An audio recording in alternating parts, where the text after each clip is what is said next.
भारतवर्ष है जिसे दुनिया कभी विश्व गुरु के रूप में जानती थी, इसी भारतवर्ष का एक महत्वपूर्ण राज्य है ओडिशा। प्राचीन काल में ये कलिंग के नाम से विख्यात था। सूर्य की पहली किरण इसी प्रदेश के एक कोण पर पड़ती है। इसी स्थान पर कभी संसार का सबसे भव्य और विशाल सूर्य मंदिर बनवाया गया था। कलिंग की पहचानो, ये कोणार्क इतिहास का स्वाभिमान हो, ये कोणार्क कला के मुख्य द्वार में, कला शास्त्र की दिग्गज पत्थर में, विश्व गुरु भारत के गौरव, आज दया के पात्र हो क्यों। कोणार्क कोणार्क कोणार्क कोणार्क।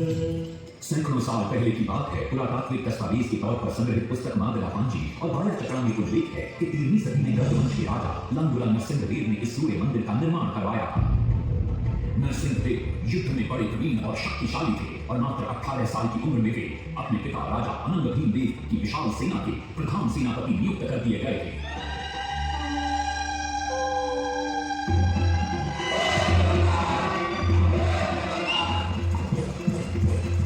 सेनापति बनने के बाद नरसिंहदेव ने अपने कुशल नेतृत्व से दक्षिण के कई आक्रमणकारी राजाओं को युद्ध में हराया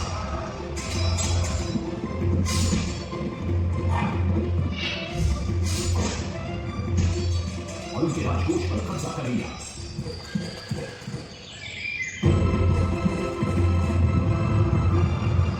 तत्पश्चात उन्होंने विजय संगा, जिसे आज हम वारंगल के नाम से जानते हैं,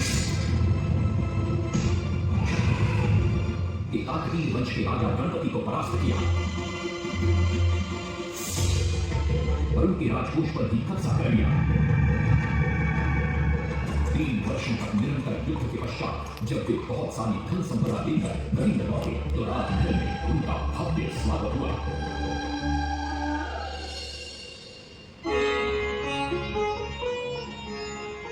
राजमाता कस्तूरी देवी पुत्र नरसिंहदेव की वीरता से बहुत प्रसन्न हुई और पुत्र के सामने अपने मन की इच्छा प्रकट की। कहा, तुम्हारे पिता ने शंकर क्षेत्रपुरी में भगवान जगन्नाथ का भव्य मंदिर बनवाया है। मैं चाहती हूँ कि तुम पद्म क्षेत्र कोणार्क में उससे भी भव्य और विशाल सूर्य मंदिर बनवाओ। किंतु नरसिंहदेव माता से प्रति प्रश्न करते, सूर्य मंदिर ही क्यों, और वो भी कोणार्क में?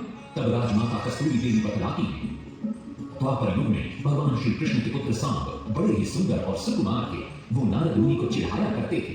एक दिन नारद मुनि ने सांब को सबक सिखाने की योजना बनाई और उन्होंने सांब की सुंदरता की प्रशंसा कर उन्हें गोपियों के साथ जल क्रीड़ा करने को उकसाया। वहीं दूसरी तरफ भगवान श्री कृष्ण को जाकर कह दिया कि सांब अपनी मां समान गोपियों के साथ जल क्रीड़ा कर रहा है। श्री कृष्ण इस बात से बहुत क्रोधित हो जाते हैं और वे सांब को श्राप दे देते हैं, जिस सुंदरता का तुम्हें अभिमान है वो तत्क्षण नष्ट हो जाए। सांब को क्रोध हो जाता है। जब सांब राजमहल लौटते हैं और मां जामू देवी को ये पता चलता है कि पिता श्री कृष्ण के श्राप की वजह से सांब की ये अवस्था हुई तो सारी रानियां क्रोधित हो जाती है। नारद जी को बुलाया जाता है। वे रोग मुक्ति का उपाय बतलाते हैं। वे कहते हैं, सूर्य की पहली किरण ऊर्ध्व देश के एक कोण पर पड़ती है जिसका नाम कोणार्क है। सांब को वहीं जाकर सूर्य की आराधना करनी होगी।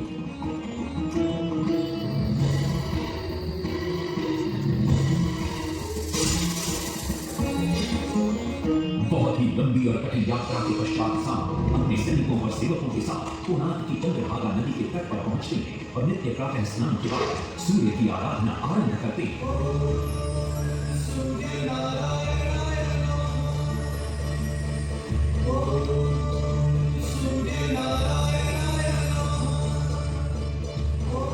अन्न जल त्याग कर 12 साल की कठिन तपस्या के बाद सूर्य देव प्रसन्न होकर प्रकट होते हैं और सांब को रोग मुक्त होने का वरदान देते हैं।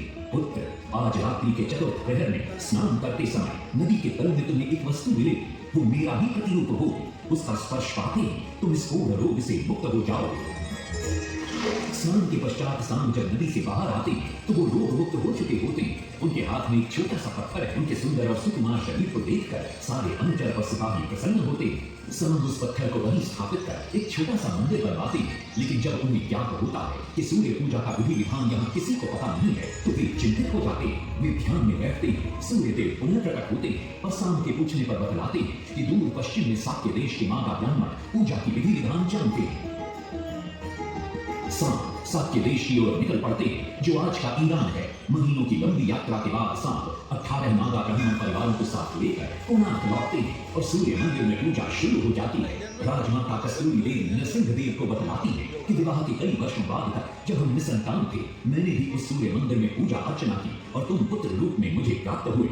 माता की बात सुनकर नरसिंहदेव मां को कोणार्क में संसार का सबसे भव्य और विशाल मंदिर बनाने का वचन देते। सदाशिव सामंतराय महापात्र जो शिवई सांतरा के नाम से लोकप्रिय थे, वे अपने सहयोगी बीसू महाराणा के साथ मंदिर का प्रतिरूप बनाते और नरसिंहदेव के समक्ष प्रस्तुत करते। नरसिंहदेव मंदिर का प्रतिरूप देखकर अभिभूत हो जाते हैं और शीघ्र मंदिर निर्माण कार्य आरंभ करने का आदेश देते। दूर से बड़े बड़े पत्थर लाए गए, जितने पत्थर डाले गए सारे टूट गए। पानी को डाला, उसमें डाले गए, नहीं पता डाला, सारे टूट गए। सिर्फ ऐसा तेरा हुए परेशान, किसी विधि मंदिर बने। सिर्फ ऐसा तेरा हुए परेशान, किसी विधि मंदिर बने। एक दिन वे चिंतामग्न कोणार्क लौट रहे थे, तभी उन्हें प्यास महसूस हुई। उन्हें पास ही में एक कुटिया दिखाई पड़ती है जहाँ एक बूढ़ी औरत से मुलाकात होती है। शिवई सांतरा पानी मांगते हैं। बूढ़ी औरत पानी के साथ गरम गरम भोजन भी लेकर आती है। वे थाली के बीच में हाथ डालते हैं जिससे उनका हाथ जल जाता है। तब वो बूढ़ी औरत मुस्कुराकर कहती है, तुम तो शिवई सांतरा की तरह बीच से भोजन उठाकर खा रहे हो। ये सुनकर शिवई सांतरा को अपनी भूल का एहसास होता है। माता रामचंद्र ने उपाय सुझाया, समझे शिव सांतरा। तत्पश्चात वो किनारे से पत्थर डलवाना शुरू करते हैं और मंदिर निर्माण का कार्य तेजी से आगे बढ़ने लगता है। स्टार्टिंग की तो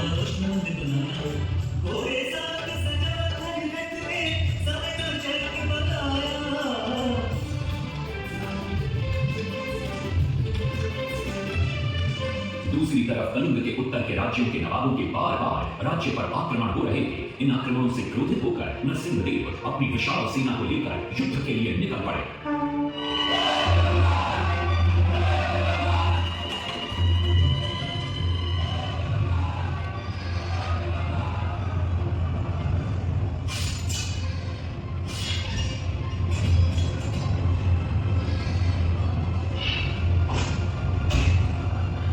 शक्तिशाली गौरवंग के नवाबों को भी युद्ध में परास्त कर दिया और उनसे प्राप्त सारा धन अपने कब्जे में लेकर सूर्य मंदिर के निर्माण कार्य में लगा दिया। 1200 कारीगरों के अथक प्रयास से 12 साल बाद विशाल और भव्य सूर्य मंदिर बनकर तैयार हुआ। उस समय के लोगों में वास्तुशास्त्र, ज्योतिष शास्त्र और खगोल शास्त्र का जो ज्ञान था, उसे देखकर आज के बड़े बड़े वैज्ञानिक भी आश्चर्यचकित रह जाते हैं।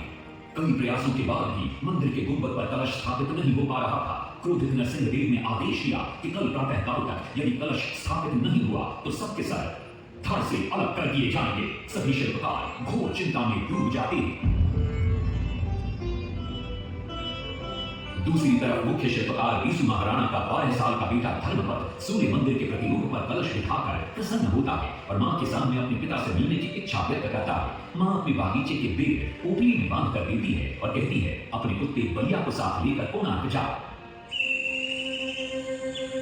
बलिया अपने मालिक को पहचान लेता है और बीसू महाराणा से लिपट जाता है। धर्मपद अपने पिता को प्रणाम करता है और अपना परिचय देता है। सबको चिंता में देखकर वो अपने पिता से इसका कारण पूछता है। कारण जानकर धर्मपद कहता है, अगर आप आज्ञा दें तो मैं मंदिर के गुंबद पर कलश स्थापित कर सकता हूँ।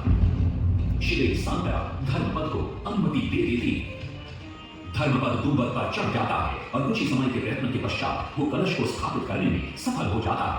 गुंबद पर कलश स्थापित होते ही नीचे गर्भगृह में चारों दिशाओं में लगे चुंबकों के आकर्षण से सूर्य महाप्रभु की मूर्ति शून्य में स्थापित हो जाती है। सब धर्मपद को कंधे पर बिठाकर खुशी से नृत्य करने लगते हैं। तभी कुछ कारीगर इसका विरोध करते हुए कहते हैं, अगर सुबह राजा को ये पता लग गया कि इस बच्चे ने कलश को स्थापित किया है तो किसी का बचना संभव नहीं है, इसलिए धर्मपद को मरना होगा। इस बात से शिवई सांतरा बड़े क्रोधित हो जाते हैं। भीषण वाद विवाद छिड़ जाता है। ये सब देखकर धर्मपद गहरी चिंता में पड़ जाता है और वो सोचता है कि यदि मेरे जीवित रहने से इन सब का सर काट दिया जाएगा तो इससे अच्छा है कि मैं आत्म बलिदान कर दूं ताकि सबके प्राण बच जाएं। और उसी पल धर्मपद नवनिर्मित सूर्य मंदिर के शिखर पर चढ़ जाता है। महाराणा के सुपुत्र मान कलश बिठा के त्याग दिए जुटा शिल्पियों का मान बढ़ाया। के अनुसार बना सूर्य मंदिर। सूर्य उत्तरायण हो या दक्षिणायन हो, सूर्य उदय के आज वे पहले किरण पड़ते प्रभु के ऊपर।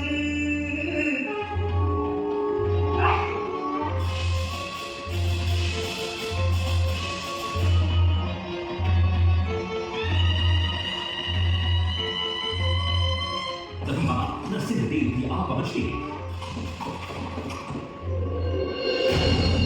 और सूर्य महाप्रभु को शून्य में स्थापित देख वे भी आनंद से भर जाते और श्री सांतरा की भूरी भूरी प्रशंसा करते। वो ये भी घोषणा करते कि मां शुक्ल पक्ष की सप्तमी को मंदिर की प्राण प्रतिष्ठा की जाएगी।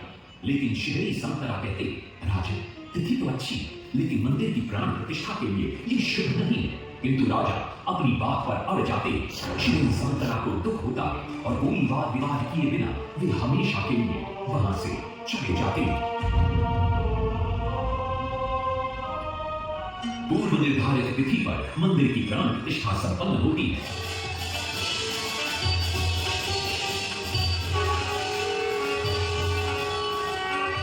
लेकिन कुछ दिनों बाद अमंगल होना शुरू हो जाता है। सबसे पहले विराट सिंह की मूर्ति नीचे आ गिरती। तत्पश्चात मंदिर की शिलाओं का गिरना भी शुरू हो जाता है। नरसिंह देव को अब समझ में आता है कि श्री सांतरा का कहना सही था, लेकिन देर हो चुकी थी। बहुत साल बाद मंदिर के आसपास जंगल उगा और ये मंदिर घने जंगलों के बीच छुप गया। जब अंग्रेजों ने जंगल के बीच इस मंदिर को देखा तो उन्होंने इसका पुनरुद्धार किया। आज आप उसी विशाल मंदिर के भग्नावशेष देख रहे हैं। ये है इस प्रसिद्ध मंदिर की कथा। अब इस कथा में कितनी सत्यता है और कितनी कल्पना है, ये तो किसी को नहीं मालूम, लेकिन ओडिशा की जन श्रुतियों में यही कथा विद्यमान है। तुम कलिंग की पहचान हे कोणार्क, इतिहास